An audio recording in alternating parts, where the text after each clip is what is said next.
अभी जैसे air conditioning unit का हम डायग्राम जब देखते हैं, ये नॉन इन्वर्टर का डायग्राम है। नॉन इन्वर्टर में हमें ये देखना है, ये इंडोर यूनिट का पीसीबी है, ये टर्मिनल है, और ये आउटडोर यूनिट का सिस्टम है। इंडोर में पीसीबी होता है। अब पीसीबी के ऊपर में हमने लाइन भी दी है और न्यूट्रल भी दी है। हमने ये तो फाइंड कर ली है कि रिले के ऊपर में लाइन कहाँ दिया जाता है, और हमें ये भी पता है न्यूट्रल कहाँ देना है। अब होता कैसा है, जब इंडोर यूनिट पे हम सप्लाई देते हैं और इसे कूलिंग मोड पे हम डालते हैं, कूलिंग मोड पे डालने के बाद में चाहे वो इन्वर्टर एसी रहे चाहे नॉन इन्वर्टर एसी रहे, ये जब आउटपुट देता है रिले के ऊपर से फेज आउट करवाता है, तो ये 3 मिनट के बाद में फेज आउट देता है आउटडोर यूनिट को स्टार्ट करने के लिए। अगर आउटडोर यूनिट को स्टार्ट करना है नॉन इन्वर्टर में, तो जैसे ही आपने फेज और न्यूट्रल दिया है पीसीबी के ऊपर में, तो 3 मिनट के बाद में फेज आउट देगा। अगर फेज आउट हमें मिलता है तो यहां से फेज आउट निकला हमारा, ठीक है, फेज आउट आया, फेज आउट आके चले गया मेरे आउटडोर यूनिट पे। कहां पर? आउटडोर यूनिट पे। और आउटडोर यूनिट में जब फेज आता है तो न्यूट्रल पहले से ही स्टैंड होता है। कंप्रेसर पे भी न्यूट्रल रहेगा, फैन मोटर पे भी न्यूट्रल रहता है पहले से। हमें देना पड़ता है सिर्फ फेज। तो फेज कौन कंट्रोल करता है? इंडोर पीसीबी करती है। जैसे ही इसने फेज को आउट किया,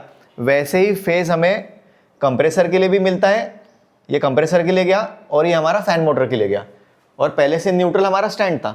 अगर वायरिंग की बात समझते हैं तो इंडोर का पीसीबी है, हमने चेक किया फ्यूज के थ्रू कंटिन्यूटी रिले पे कहाँ पर आ रही थी, वहाँ पर हमने फेज का इनपुट दिया। दूसरा पॉइंट होता है फेज का आउटपुट। फेज आउटपुट आया और फेज आउटपुट हमें देना पड़ता है आउटडोर यूनिट में। फेज आउटपुट हमारे पास में अपसेंस होता है।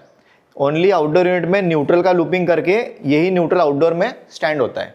अब न्यूट्रल गया तो कैसे गया? वायरिंग के थ्रू गया। कैपेसिटर के ऊपर में हमने न्यूट्रल दिया डायरेक्ट, इसी न्यूट्रल से फैन मोटर को भी न्यूट्रल दिए, इसी न्यूट्रल से कंप्रेसर को भी न्यूट्रल दिए। ठीक है, अभी कंप्रेसर को न्यूट्रल दिए है और फैन मोटर को न्यूट्रल दिए, तो दोनों के रनिंग के ऊपर में कैपेसिटर के ऊपर में न्यूट्रल देते हुए न्यूट्रल का पॉइंट हमने शिफ्ट किया है। अभी जब कंप्रेसर और फैन मोटर को स्टार्ट करना है तो हमें कंप्रेसर के कॉमन के ऊपर में फेज देना है, और फैन मोटर जो हमारी CSR है इसमें, इसके भी कॉमन के ऊपर में फेज देना है। अब यहाँ पर आप देखेंगे एक तो ड्यूअल कैपेसिटर भी आता है, और इसके बाद में सिंगल कैपेसिटर भी यूज़ कर सकते हैं।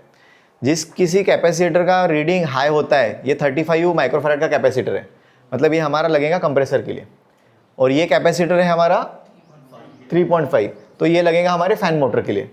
तो याद रखना, आउटडोर यूनिट में न्यूट्रल स्टैंड रहेगा, सिर्फ फेज देने का काम करता है हमारा रिले, जो इंडोर यूनिट के पीसीबी के ऊपर में लगा होता है।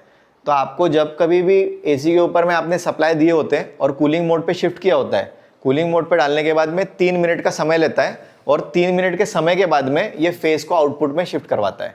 और जैसे ही रिले स्टार्ट होता है तो वहाँ पे क्लिक का साउंड आता है इंडोर यूनिट में, और जैसे साउंड आया वैसे समझना रिले स्टार्ट हो चुका है और आउटडोर यूनिट में फेज गया है।